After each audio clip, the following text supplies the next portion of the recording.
أحببت أن أذكركم بخطأ فادح يرتكبه أغلب الناس، وهو متابعة ومراقبة من يدخل المسجد في رمضان فقط، ويشار إليهم بالأيادي بإشارة الاستحقار وكأنهم قتلة، ويصفونهم بالغرباء على بيوت الله وغيرها من الألفاظ السخيفة. هؤلاء ضيوف الله، وهؤلاء المعترفون بالتقصير، وهؤلاء التائبون إلى الله، واهتمامهم في شهر رمضان دليل على أن هناك إيمان في القلوب ورجوع إلى الله تعالى.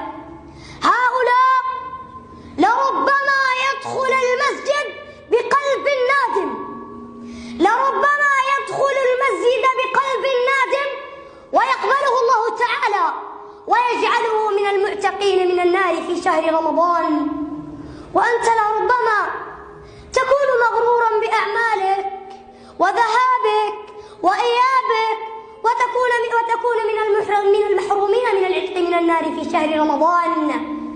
أيها الأحبة، كونوا لهم خير دليل لطاعة الله، ولا تكونوا سببا في الابتعاد عن بيوت الله حتى في رمضان، لأنه إذا أتى إلى بيت الله ولاقى من الألفاظ ما لاقى لربما تكون دخلته الأخيرة حتى في رمضان، ويكون لك الإثم بسبب تصرفاتك السلبية والسيئة.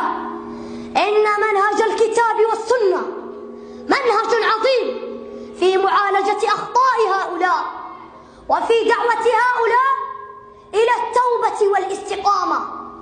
إن ربكم الذي عصي جنابه وأذنبوا في حقه ناداهم فقال: قل يا عبادي الذين أسرفوا على أنفسهم لا تقنطوا من رحمة الله، لا تقنطوا من رحمة الله، إن الله يغفر الذنوب جميعا إنه هو الغفور الرحيم. هذا هو منهج القرآن، وهو منهج رسول الله صلى الله عليه وسلم، خير ولد عدنان.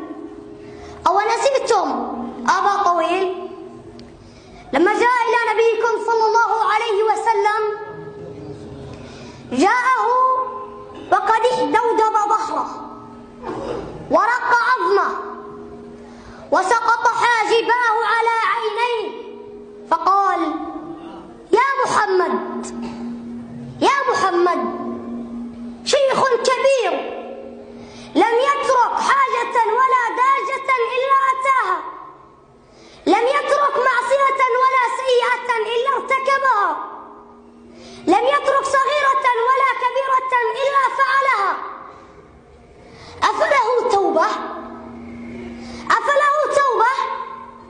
اسمع ماذا قال النبي صلى الله عليه وسلم لهذا التائب.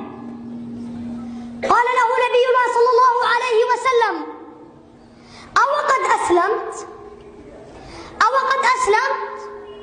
قال: أما أنا فأشهد أن لا إله إلا الله وأنك رسول الله. فقال له النبي صلى الله عليه وسلم: تفعل الخيرات وتترك السيئات ويجعلهن الله كلهن خيرات. قال: وغدراتي وفجراتي